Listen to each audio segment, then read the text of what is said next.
I woke up in a stranger's car, and now an entire town thinks I'm their savior.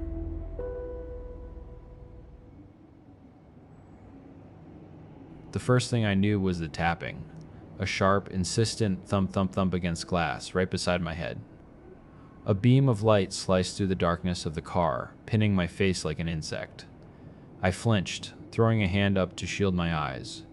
My heart hammered against my ribs, a frantic drumbeat in the sudden, terrifying silence. "All right there, fella. Mind telling me what you're doing out here?" The voice was thick with a Devon drawl, the kind that can sound friendly or menacing with just a slight change in tone. This one was hovering right on the edge. I blinked, trying to clear the fog from my brain. Car? I was in a car. I don't drive. I don't even have a license. "Sorry, officer," I mumbled, the words feeling foreign in my mouth. Must have stopped for a kip. Let it go on too long. It was a pathetic lie, but my mind was a blank slate, frantically trying to write a story that made sense.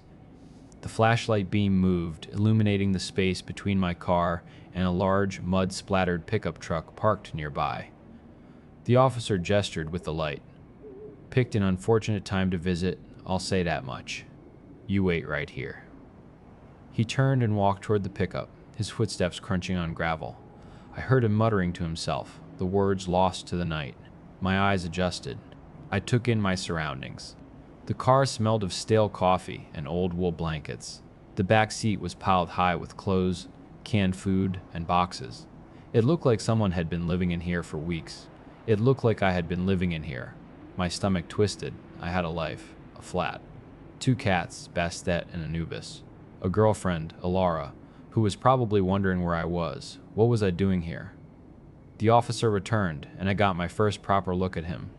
His police uniform was legitimate, but it was rumpled and dark with stains that weren't mud. One sleeve was torn at the shoulder, crudely stitched back together. There was a faint, coppery smell clinging to him. He was tired. Bone-tired and something else, something frayed. Right then he said, leaning down, "If there's nothing else, sir, I can just be on my way." I tried to keep my voice steady, a placating murmur. He chuckled, a dry, rasping sound that crawled right up my spine. "On your way? You want to drive off, do you?" My eyes were drawn to a holster strapped to his thigh. It wasn't standard issue. The pistol sitting in it definitely wasn't standard issue. This was not a normal policeman. Panic, cold and sharp, sliced through my confusion. I wasn't going to sit here and wait to find out what happened next. My hand shot out, grabbing the keys from the ignition. I twisted. Nothing. Not a click, not a whir, not a single groan from the engine. Just dead. Absolute silence. The officer's face changed. The hard edge softened into something that looked unnervingly like pity. "Now that is weird," he said, his voice low. He sounded genuinely concerned, the way you would with a lost child. "Did you drive this car here, sir?" The lie died in my throat. I looked him dead in the eye, my one anchor in a swirling sea of wrongness. "I have no idea how I got here," I admitted. The truth felt like letting go of a cliff edge. He nodded slowly. "Right. Okay. That's okay." He opened the car door. "You should come with me. Get in my truck. I can take you and your stuff somewhere safe. This car, it ain't no use to you now." I didn't have another option. I climbed out, my legs stiff, and helped him transfer the contents of the dead car onto the tarp-covered flatbed of his truck. Boxes of tinned beans, bags of my own clothes I vaguely recognized, and several heavy, locked metal cases that I'd never seen before in my life. Each item felt both alien and intimately mine. Once we were done, I slid into the passenger seat of the truck. The cab smelled of diesel and anxiety. He fired up the engine, and the roar was a shocking intrusion into the quiet of the night. He grabbed a portable radio from the dashboard. "Reese, you there?" Over. A younger voice crackled back, laced with static. "Hear you loud and crackly, Darien. What's the report?" Over. "Found the car they told us about," the officer, Darien said. "Full of supplies, but there's something else." He paused, and in the silence I could feel his eyes on me. "The man is alive. Gonna bring him back, get him set up." Over. No joke, Darian? He's alive? Over. No joke. Heading back now. Call everyone in. Lock up tight tonight. Over. Sure thing, boss. Out. The drive was silent. I watched the sky bleed from deep indigo to a bruised, violent red as the sun began to set. We were on the edge of a moor, all rolling hills and vast, empty skies. It was beautiful, but it was the beauty of a predator, still and watchful. Darian kept glancing at the setting sun, a nervous tick, like he was afraid it would pounce if he looked away for too long. After what felt like an hour, we pulled into a service station. It was a self-contained world, a petrol station, a shop, a small diner, and a surprisingly tall, brutalist-style hotel looming in the back. Darian waved over a couple of men who began unloading my things from the truck bed. They looked at me with open suspicion, their faces grim. "They'll take your gear up to your room," Darian said, already walking towards the hotel. "Stick with me." I followed, my feet feeling heavy. We entered the hotel lobby, but we didn't stop. We headed straight for the stairs. It was on the landing of the second floor that I saw it, and the true, desperate nature of their situation slammed into me. The entire landing had been sealed off. A monstrous patchwork wall of welded metal blocked the way. Car doors, refrigerator panels, road signs, and jagged sheets of steel had been fused together into a thick, impenetrable barrier. It was ugly and terrifying. The only way through was a small, rectangular hole near the floor. We had to pass my belongings through first, then get on our hands and knees to crawl under. As I emerged on the other side, a huge slab of iron was dragged into place, sealing the opening with a deafening scrape. I stood up and looked around. A handful of people were gathered in the hallway, their faces pale and drawn in the dim light. They looked like ghosts. "This is you," Darian said, stopping at an empty room. He pushed the door open. "Get settled. Curfew's starting." He turned to me, his expression deadly serious. "I know you were asleep before, and I know you've got no idea what's happening. So listen to me, and listen well. Sleep through the night. Stay away from the windows. If you've got anything to plug your ears with, use it. And do not," he leaned closer, his voice dropping to a whisper, "make any noise." That last part isn't advice. He tapped the hilt of a large knife on his belt that I hadn't noticed before. "Do we understand each other?" "Completely," I nodded, my throat dry. "Can I just ask, how did you know my car wouldn't work?" He frowned, a deep line forming between his brows. "You really don't have a clue, do you? You jammy bastard." He gestured to the bed. "Sleep. We'll talk in the morning." But I couldn't sleep. My mind was a high-speed train with no brakes. I started going through my things. Half the boxes had combination locks, the others needed keys. I tried old birthdays, phone numbers, nothing worked. The keys were nowhere to be found.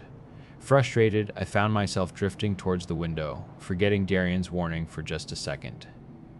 I pulled back the thin curtain and looked down into the courtyard, and my blood ran cold. There were hundreds of them, maybe thousands, men, women, children, standing shoulder to shoulder in the moonlight. They were perfectly still, a silent army of statues, all staring up at the hotel, at me. I could feel it. 1,000 pairs of eyes, all fixed on my window. Their faces were blank, empty vessels. I stumbled back from the window, catching myself on the edge of the bed before I could fall.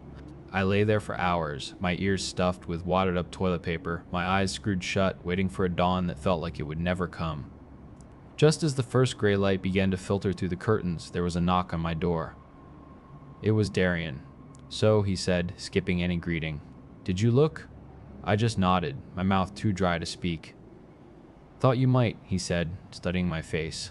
"Wanted to see the truth of it in your eyes." "And I see it." "Who are they?" I finally managed to croak. Why were they all staring at me? His weary expression tightened. "Sorry, what? Staring at you? Not just the hotel?" I nodded again. "Who are they?" "We don't know," Darian said, looking as concerned as he had when my car wouldn't start. "But without them, we'd never have found you." "What the hell does that mean?" The panic was rising again, hot and acidic. "I don't have a driver's license. I have no idea what's going on. I needed him to understand I wasn't one of them. I wasn't part of this madness. Then, like a dam breaking, a memory flooded back. A shitty job interview, a sudden, violent downpour, hiding in a small shop, then walking, slipping in a massive puddle, the cold shock, the surge of pure autistic rage at the sheer injustice of a wet trouser leg. And then, the man. He was standing over me as I got up.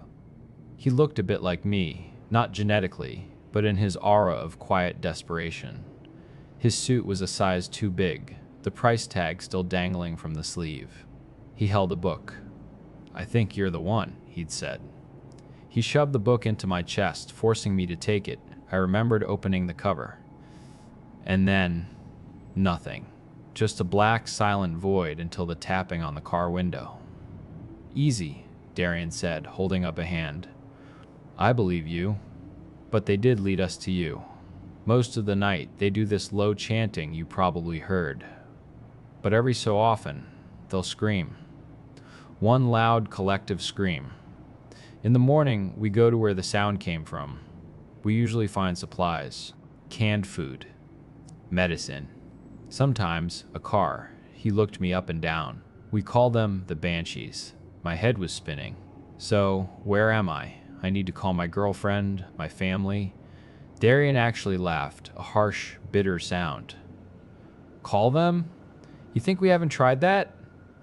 You saw that bloody wall downstairs, didn't you? You crawled under it. Are you thick, or are you just not paying attention?" The rebuke stung, but he was right. I was trying to apply old-world logic to a new, terrifying reality. "Okay," I said, my voice flat. "Tell me everything." He nodded, seemingly satisfied. 12 days ago, everything here went to hell. The people, they just started changing, got quiet. Then they got worse than quiet. We tried calling for help. The official line is, they're working on it. When you say here, where do you mean? Dartmoor. The whole bloody national park and the towns around it. This is as far as we can go. What do you mean? We can't leave, he said, his voice cracking. I sent one of my best officers, PC Albright, down the road towards Plymouth. They got her. His eyes glistened for a moment. Those things, they got her. The people? The Banshees? They're not people anymore, he said grimly. Honestly, when we heard the scream from your direction, I figured we'd find another car full of supplies. Finding you, I told my men the best thing to do would be to put a bullet in you. But if you came from the outside, you might be our only hope. Outside? I asked. Outside the moor? He nodded. There's a line. We've painted it on the roads where we can. You get close to it, and they start to follow you. You cross it, they come for you. And if they decide dragging you back is too much trouble... He trailed off. Your car was parked just inside that line. And they screamed to let us know you were there. So they're helping you? That's the theory, not mine. Belongs to a woman who claims to know about this stuff. He saw my confused look. Yeah, I know. But she has a badge. Not one I recognize, but it looks official enough. She's the highest ranking person here, assuming she's not full of shite. And with the official channels telling us they're working on it, while unofficially, he stopped again. Unofficially, we're all going insane. One of my guys texted his mate who works on a construction site just up the road, told him what was happening. His mate texted back, said everything was fine. We went to check the site. It was empty. Check the site. It was empty. Abandoned for days. So either this is the world's most elaborate prank, or we are well and truly royally fucked. He let out a long sigh and started backing towards the door. I've got to go. Keep this lot from killing each other. We're going to have to share out your food, and you need to get into those locked boxes. I want to know what the hell you managed to bring across the line with you. He turned and was gone. I stood in the silence, my gaze falling on a man down the hall. He was pale, sweating, and when he saw me looking, he scrambled into his room and slammed the door. Don't mind him. A small voice came from behind me. I turned to see a girl, maybe late teens, with watchful eyes. He's just sick. I'm Orla. She offered a hand and I shook it. Nice to see a new face, a non-chanting, non-screaming new face anyway. I wish I knew more, I said. Darian seems to think I'm some kind of savior. That's all right, she said quietly. You brought food. That's a start. We can only scavenge so much. The Banshees get angry if we take too much at once. They're particular? Seriously? I felt a hysterical laugh bubble in my chest. Are we sure this isn't just a town full of really, really crazy people? She gave me a flat look. And a town full of really, really crazy people isn't a horror story? She had me there. How did you end up here? I asked. My mum, she said, with a universe of sarcasm in the word. She's always dragging me somewhere to save the world. She's the one with the theory Darian probably told you about. She glanced down the hall. I'd stay in your room if I were you. Not everyone was happy about him bringing you in. There's a group meeting tonight. Darian will vouch for you then. She gave me a final, appraising look and walked away, leaving me alone with the silence and 1,000 new questions. And that's where I am now, trapped in a fortified hotel, surrounded by a silent army that apparently led my jailers to me. My only possessions are clothes I barely recognize and a set of locked boxes that might hold the answers, or nothing at all. My gut is screaming at me to find a way out, to get past that welded wall and run. But a deeper, colder part of me knows that's the worst thing I could possibly do. It remembers the empty, unblinking eyes of the crowd all staring right at me. So please, tell me what you think. What am I supposed to do? I'm going to work on these locks. I have to know what's inside.